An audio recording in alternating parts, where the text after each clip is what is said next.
It's scientifically proven. Parents can help decrease these frightening odds. As a parent, it's up to you to set a good example behind the wheel and talk early and often about safe driving with your teen, even before it's time to hand over the keys. It's also up to you to be a coach and instructor.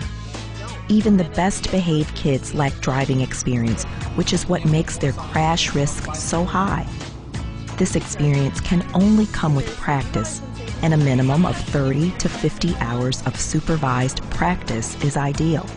Practice driving should include lots of daytime driving, night driving, driving under a variety of road conditions, and under a variety of weather conditions.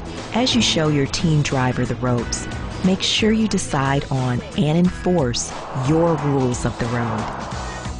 Set rules about where and when